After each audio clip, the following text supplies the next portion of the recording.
Assalamualaikum warahmatullahi wabarakatuh. Baiklah, kami dari kelompok 1 ingin memaparkan sedikit materi tentang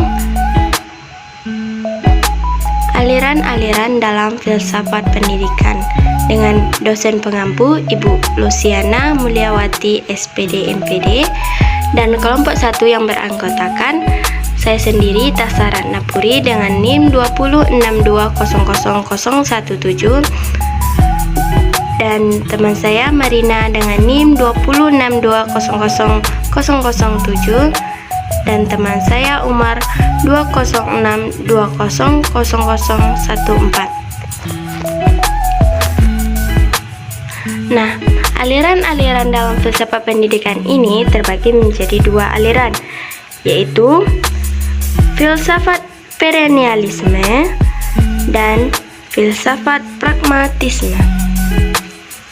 Baiklah, untuk itu mari kita bahas satu-satu aliran-aliran filsafat tersebut.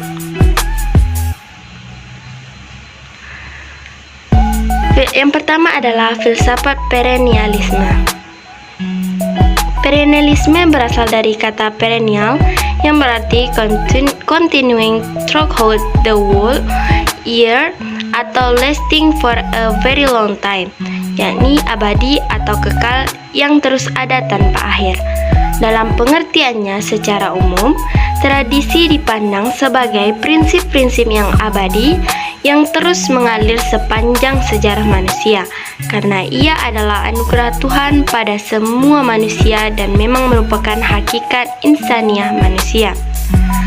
Perennialisme berarti segala sesuatu yang ada sepanjang sejarah manusia, melihat bahwa tradisi perkembangan intelektual yang ada pada zaman Yunani kuno dan abad pertengahan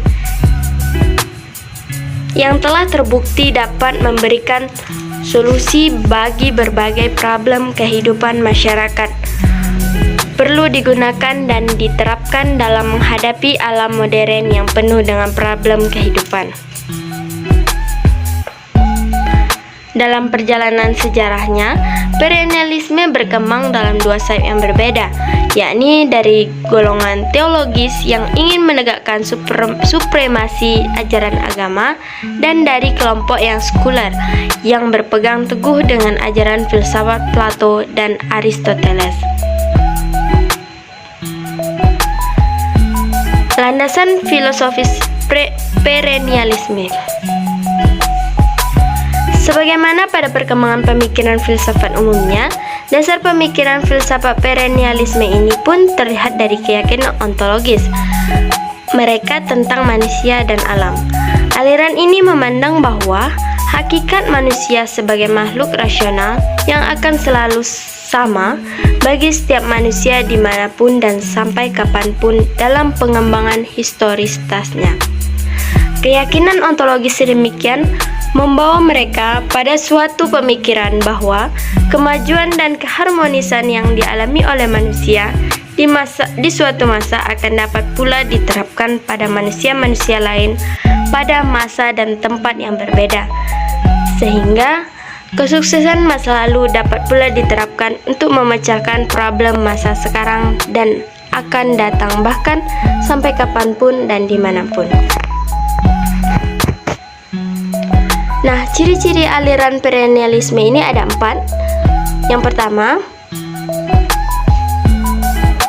perennialisme mengambil jalan regresif. Apa itu regresif?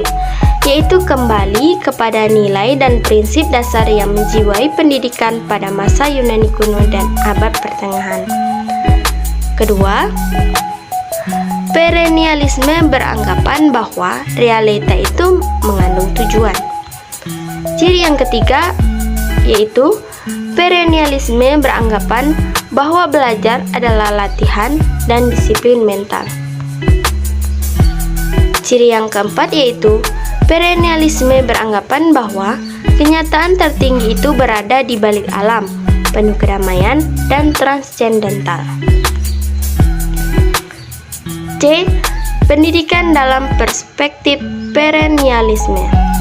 Dalam aliran perennialisme ini, kurikulum pendidikan yang harus dipelajari atau yang terfokus dalam kurikulum adalah tentang subjek atau mata pelajaran yang sulit dipahami oleh murid dan mempunyai inteligensi yang tinggi untuk dapat mengembangkan kemampuan para murid. Jadi, siswa ditekankan pertumbuhan intelektualnya untuk menjadi pelajar secara kultural dengan mempelajari sains dan seni. Selanjutnya adalah filsafat pragmatisme.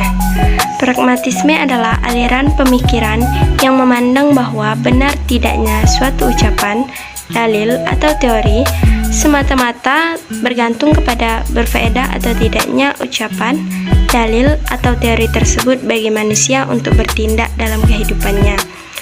Istilah pragmatisme berasal dari kata Yunani pragma yang berarti perbuatan, action, atau tindakan praktis. Isme di sini sama artinya dengan isme-isme lainnya, yaitu berarti aliran, ajaran, atau paham. Dengan demikian, pragmatisme itu berarti ajaran yang menekankan bahwa pemikiran itu menuruti tindakan.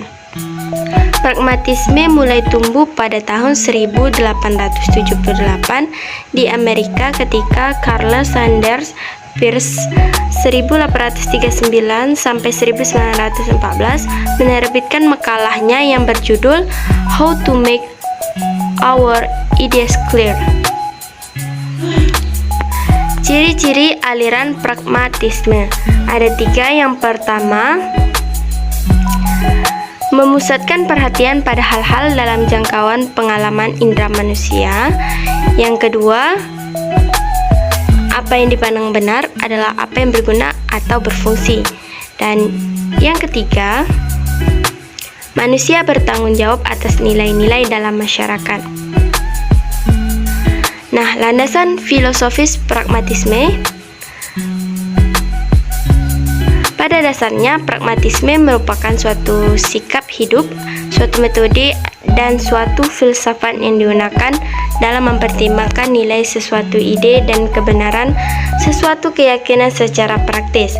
Esensi diri pragmatisme ini terletak pada metodenya yang sangat empiris, di mana sangat menekankan pada metode dan sikap lebih dari suatu doktrin filsafat yang sistematis, dan menggunakan metode ilmu pengetahuan modern sebagai dasar dari suatu filsafat.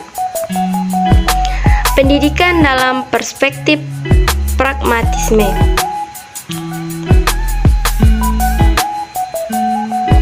Kurikulum berpusat pada siswa, pupil or child centered, dan berpusat pada activity centered. Selain itu, perlu dicatat bahwa kurikulum pendidikan pragmatisme diorganisasi secara interdisipliner. Dengan kata lain, kurikulumnya bersifat terpadu, tidak merupakan mata pelajaran yang terpisah-pisah. Sejalan dengan uraian di atas, Edward J. Power 1982 menyimpulkan bahwa kurikulum pendidikan pragmatisme berisi pengalaman-pengalaman yang teruji yang sesuai dengan niat dan kebutuhan siswa. Adapun kurikulum tersebut mungkin berubah. Sekian tadi pemaparan materi dari kelompok 1. Saya mewakili kelompok 1, mohon maaf apabila ada kekurangan dalam penyampaian dan dalam isi materi. Kami akhiri. Wassalamualaikum warahmatullahi wabarakatuh.